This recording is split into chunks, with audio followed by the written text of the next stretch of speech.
Hello, J244 here, and welcome back. Oops. That was not my plan. Well, that failed. Anyways, hello, J244 here, and welcome back to another video. And this time I'm on Thundercraft Season 3. But I'm in creative, as you may be able to see. Because, well, lots of people's bases aren't finished yet, so we haven't officially gone into survival. But nonetheless, there are lots of epic bases, and today I'm here to show you them. And I'm currently in my vault, and I've been very careful not to give away any information as of where I am, despite the fact that I just showed the coordinate. Oh, oops. Game will show coordinates false. But anyways, people digging into my vault will be unsportsmanlike, because people on the server are like that. So, yeah. Ladies and gentlemen, I welcome you to my base for this season. It is a gigantic, easily defendable medieval castle, which took me an extremely long time to build. This is what the front of it looks like. I'll explore it in more detail in a moment. But could we just appreciate how much detailing this build went through? Like, look at this. There's like little hidden details. We've got this over here. We've got our defense systems and all that. Yeah, and there's redstone everywhere, which is ugly because I couldn't figure out how to cover it out.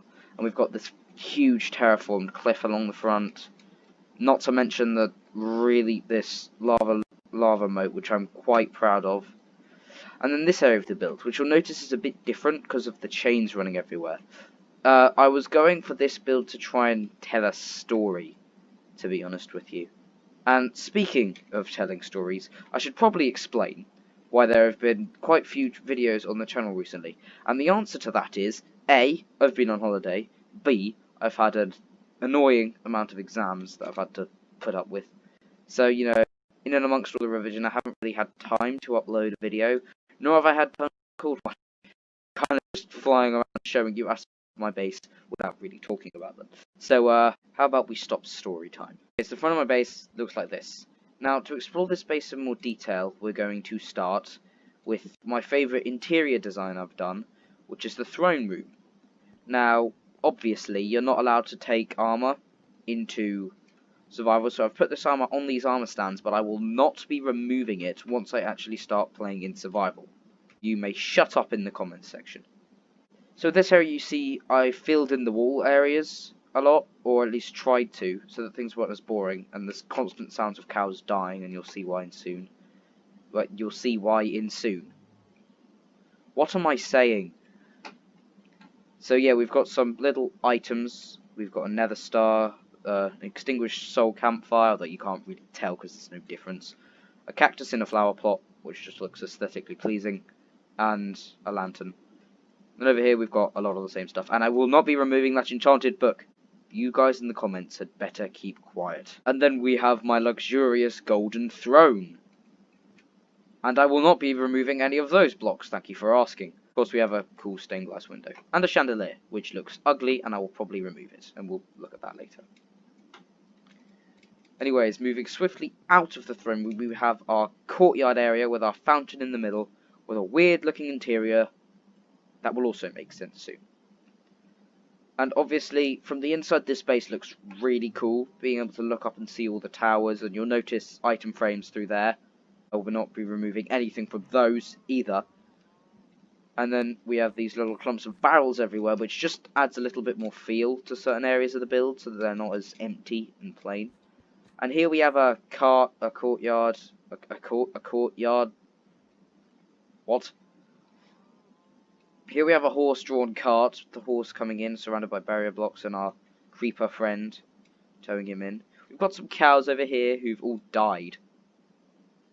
How has this happened? What? Yeah, and we have some donkeys called Smalley, Middly, and Fatty.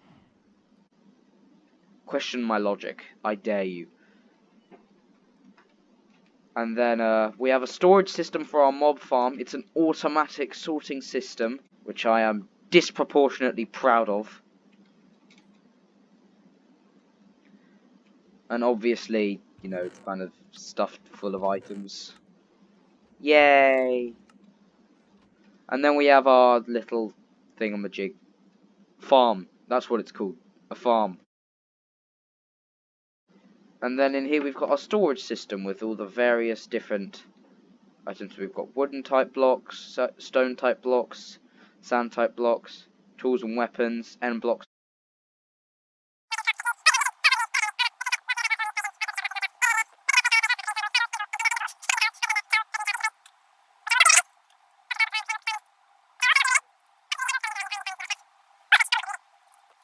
Anyways, with all that reading out the way, how about we... Oh, hello. Oh, whoa. What the heck am I doing? We move swiftly onwards to our forge area, again with some items in item frames, which I will not be removing. We've got our aesthetically pleasing fireplace here, which it took me... This went through several design phases, it took a while. We've got our kind of anvil area here with the cracked stone to show that this place has been worked. Instead, this build is trying to tell a story. Hanging from the wall, a sword hanging from the wall. We've got a stone cutter thing here, and a chest with absolutely nothing in it, and a smithing table. And then we've just got a random pile of wood here, just because it's aesthetically pleasing. And here we've got some soul fires, because I wanted to make use of some of the new blocks. You'll notice there's some here and there's more over there. Yeah. And then here we have our lava moat. And you might be thinking, Jay, how do you plan to get over said lava moat? Although, to be honest with you, you've probably figured it out anyway. But whether you figured it out or not, the answer to your question is this lever here, which reveals this lovely drawbridge, which again is all designed and textured, because I'm a design and texture freak. Now, making our way along this path, we find ourselves to the storytelling bridge that I was speaking of earlier, with our long way down there. Yes. Oh no! Creative, and that was a very cheap joke. Anyways, if we keep moving on, wheat farm, with a lot of tall trees around it. So I'm surprised that any of this actually grew. I'm in creative, so it makes sense that it grew because bone meal. And now, of course, we take into consideration this thing. Here we have our dockyard, again with these little details to make everything aesthetically pleasing and the random humps of barrels and... Oh, and this is my banner. I hope you like it. And then here is our storage system for all the stuff from my industrial area, if you can even call it that. Yeah, so we've got carrots, bamboo, cane. I didn't really put any of this stuff in here. The farm's just been churning out items while I've been, working on my base. And this is the stuff that didn't get picked up chest, because my item sorting systems aren't exactly the best. And if we go around here, you can actually see them. This is what they look like. So an item will get dropped out of here and it'll flow along. And occasionally, an item that should get picked up doesn't and just flows right the way over. So then it gets caught there. But those are the item sorting systems down there. I might do a tutorial someday, but I'm not a redstone tutorial guy. I'll leave that to, well, whoever wants to do it. Coming up these stairs, you have this another little aesthetically pleasing detail with another one here. Again, most of these chests and barrels don't really have anything in them. And then we've got a random aesthetically pleasing potato farm. Yay! I am overusing the term aesthetically pleasing. A villager trading area, so that's nice, with a horse named Thunderbolt. Hi. More aesthetically pleasing barrels and random piles of junk. Over here we have a hole in the ground. Not really much to see here. Over here we have ourselves a... What am I doing with the door? We have ourselves an enchantment room with an enchantment table. Isn't that nice? Ah! Let me down the ladder! And then another storytelling section of this build is this area here. So what this is meant to be is like a machine that takes lava from the ground, pumps it up, because this area is meant to be volcanically active, in case you couldn't tell by the gigantic lava lake. This thing is supposed to pump lava out the ground, hence why the grindstone is here. Because it's like a rotating thing, to me. So it pumps it out the ground, the lava gets pushed into this machine here, which is a bunch of crying obsidian, observers, blast furnaces, various walls, and a campfire, and comes out the other side as this energy source. Well, some honey blocks. Which is then pumped up here, along here, and down through here. and then into the enchantment table, which is what allows us to enchant our items. It's a bit abstract, but hey, who said I wasn't? I am a weird two-faced looking creeper after all. And before I move on to all the redstone on the interior of my base, this is what my industrial area looks like. It could definitely be better, but I'm only really used to the basics of redstone. So here we've got a sugarcane farm. This is my item dispensing system, which is currently broken, as per usual. And then we've got ourselves this whatever nonsense. Oh, and we've got a carrot farm. Yay! I'm honestly quite pleased with this. It just takes a while to replant everything, you know? But hey, it's not completely automatic. This is completely automatic. This is completely automatic. But hey, you can't have complete automation all the time. And then we have my failed attempt at a villager breeder. Yeah, we don't talk about that one. And a bamboo farm. Way. After showing you that monstrosity of a farm area, here is what I like to call the Rain of Fire protocol. Reasons for that? Because, well, A, it's destructive, and B, it's just a cool name.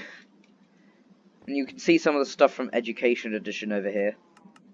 I fancy making some nitrogen. Boom, nitrogen. Isn't that nice? And then, of course, you have all the blah blahs and yeah, fun. And I also made a bunch of items, which I will be using because they're just a pain to make. We've got some reinforced glass, glue. It's basically all stuff that you can't exactly use as such, but, you know, it's still fun. And this is actually underneath the fountain, so if you open the trapdoors up at the top of the fountain, you actually get shoved down here. It's a quick way down here. Now, you might be wondering why there's paths everywhere, and there is a good reason for this. And that is because these paths serve as my defense system. So this path here, when you jump into this water elevator, takes you up to the top, and so you can defend the very front gates. This one here, if you jump down there, takes you along under, and then you can head up to the top sections, or anything like that, really. Now for what you've all been waiting for. Lots of dying cows. What fun. Yeah, I have a beef farm that's constantly active under my base, and it produces me a lot of beef, which means I'll never go hungry, but I'll also be a carnivore for all eternity. Mummy. To escape from the thunderous cries of cows in distress. Up the elevator. Now this is the final... Ah, my screen is flashing. Why is my screen flashing? Now this is the final kind of deadly machine that protects my base. Not this ballista, this thing. Now when you have all this area properly activated and you flick that lever, these... How many dispensers is this? 7? No, it's 8. I still need to get better at math. Ooh, I'm holding beef. Yeah, these all chuck out arrows, or fire arrows. Chuck. Over here, and they basically land all over here, which is a bit of a hazard if you're trying to activate this gate defense, which is just some fireworks. And yeah, these all fire arrows over there. And then this thing is just like a giant... It's like an air defense. Like, fires fireworks, and the one over there does the same thing. So yeah, that's pretty much all the redstone systems, apart from obviously the ones guarding each gate. Arrows. And then right the way over here, over by the other gate, if you smack this button. I said if you smack this button. Pretty effective.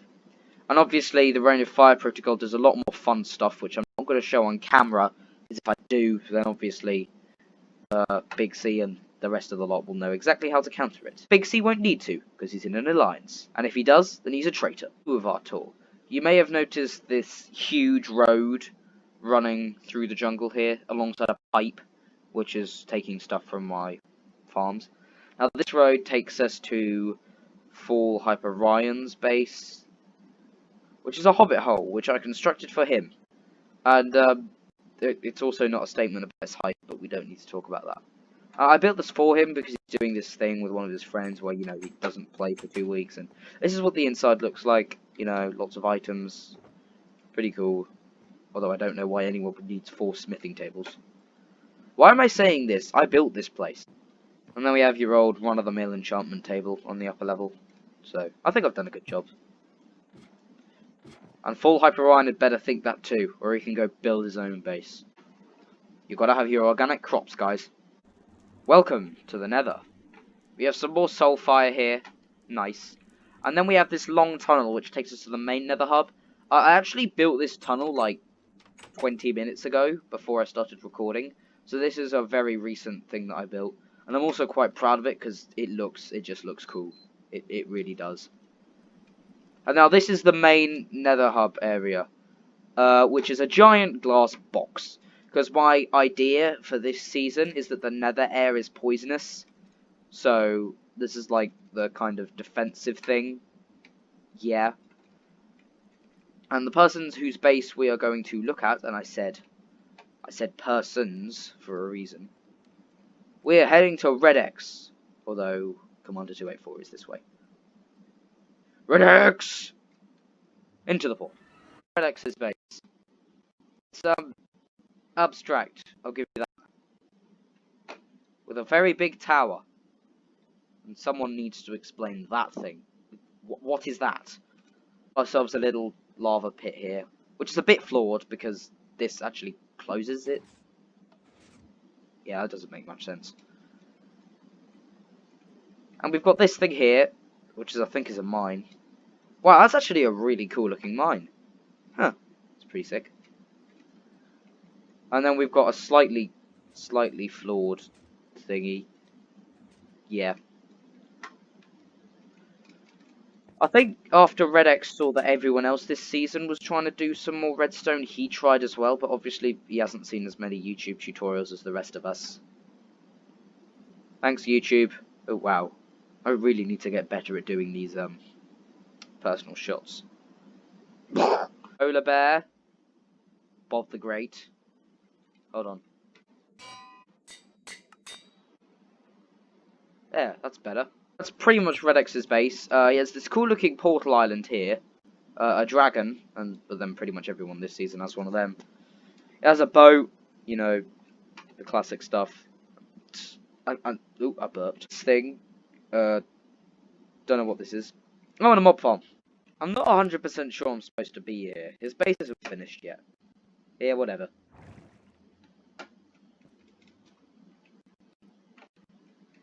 This is Commander 284's base. It's a modern house of epic proportions. There we are. I need to learn to speak. He's got this cool looking swimming pool and these... I don't know, actually. What is the point of this? Looks good and has like 0 interior. Moving swiftly on. Let's go see the man himself. Here is the base of Big C 8311, who is a frequenter in my videos, considering that he likes to kill me. And honestly, this base is it's just undeniably cool. I mean, look at this place. It's amazing. The design of these archways and the way these rooms have been built, it's really quite impressive. All these chests in here. This room is very aesthetically pleasing, might I add. So, good job, Big C. He's done an amazing job. Also, can we talk about this fireplace? It's so well ingrained. Wow. Now we have a tower, which I could put there. And then heading over here, you may hear the sounds of the thunderous barring of sheep being murdered. Oh goodness. Yes, we have his farms. Yes, die! He has all these sugarcane farms, and is this a 0-tick farm? I told him not to do this. Bad! Jarring castle that's like half done, so I'm not going to go have a look at it. This is the spawn island. It's the very first thing I built, and I'm quite proud of it. It took me a while, granted, because, well, my internet wasn't very good and it was very laggy. And these are the flags of everyone's bases. Pretty epic. Big C, Ace Dawn, J, me, Why did I say my own name? And Red X, which is a giant red X. Very creative. And here we have some maps of everyone's bases. Their distances from spawn. Yeah, pretty awesome. Also, I still don't understand that little ship. What's the point of that? That pretty much concludes our tour of Thundercraft Season 3 before the season properly starts. Obviously, once the season properly does start, there will be some major developments as PvP is really turned on this season. So things will get more interesting after some time. But anyways, thanks for watching, and I'll see you next time.